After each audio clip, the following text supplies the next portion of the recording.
questions right now, but kind of start you off. Obviously, a pretty quick turnaround from a scouting situation with Missouri. You just played them, I think, February the 4th. You see anything different from them on film or anything, or pretty much you expect them to attack the same way?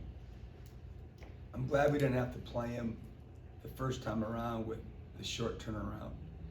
That was huge in terms of being able to scout them and prepare our team better. The second time around, it's a little bit easier, obviously, for everybody.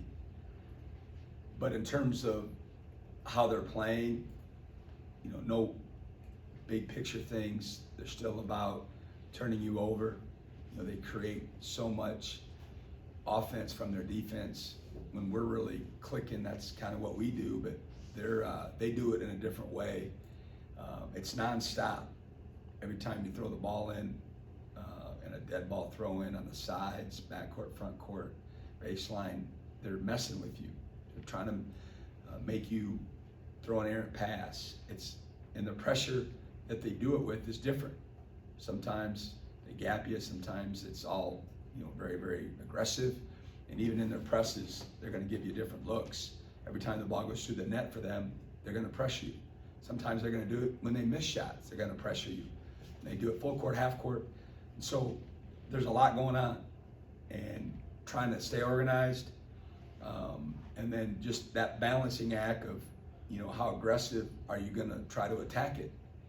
Are you just trying to break the press and get to the front court, or are you trying to take advantage of the pressure and let it work for you? And that's a balancing act that, in the end of the day, when the clock's ticking, the players have to make decisions. There's nothing I can do about it. Certainly try to do what we can in practice, but that'll be a big deal as the game unfolds, like it was here. Is when do we push and attack, and when do we beat it and try to get organized in the half court? But at the end of the day, we're going to have to do a better job of taking care of the basketball than our last outing, or we'll be in trouble. We'll say the coach's regular stuff. Coach, I was kind of curious, what you remember from the recruiting process of Sean Jones, and kind of how, he's a guy who flew under the radar in a lot of recruiting, aspects. How did you guys kind of come across him and get him in so quickly? Yeah, it was just word of mouth. Our staff was on it and basically got me up to speed quickly, and it was video, a lot of conversations like it always is with people that know him better than us and the area that he's from. And at the end of the day, it just worked out. I'm certainly glad that it did. He's become a vital role player for us, playing pretty consistently now here down the stretch. And it just worked out in our favor. It was a heck of a shot in the arm for us heading into the fall semester.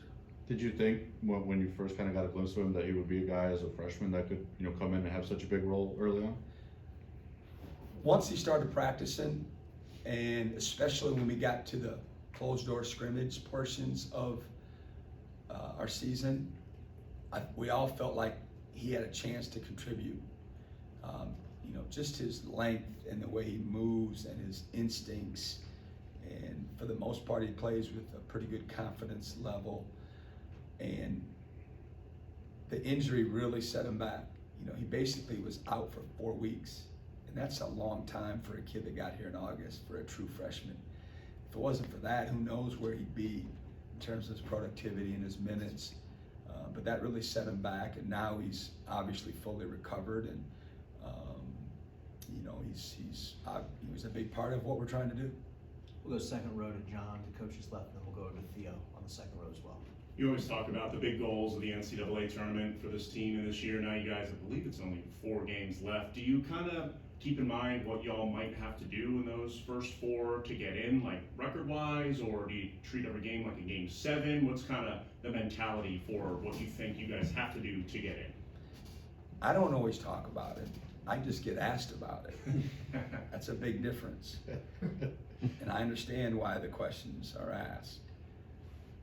It's just, hey, the world we live in now with social media, and so much is written about March Madness, who's in, who's out, the seeds, it's all over. You can't not see it unless you just go an anti-phone. and anti-social media, the websites. I think I mentioned that when we were in that little mini winning streak, when our resume was building back up, that we didn't talk about it.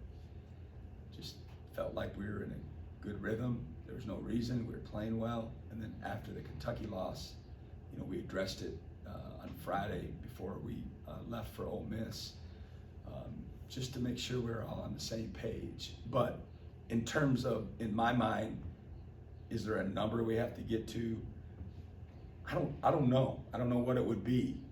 I'm not looking at it like that. Your mind wanders, certainly, but we're just really trying to control what we can control. I know that's a cliche, but I think that's all you can do. But what I do like is we are in control of our own situation. This isn't a conference race. We're not in that. I've been in those situations where you're going down the stretch and you need help from someone else to win a championship. And that's not the situation we're in. We control our destiny by how we play, by how we prepare.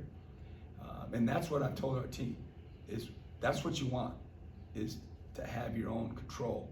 Now that may change down the stretch, but at the end of the day, all these people that do the predictions aren't in that room. They can look at the percentages they get right and all that, and I don't get down that rabbit hole at all. But I certainly know where our numbers are. That's what I pay attention to. And I think for the most part, our kids do too.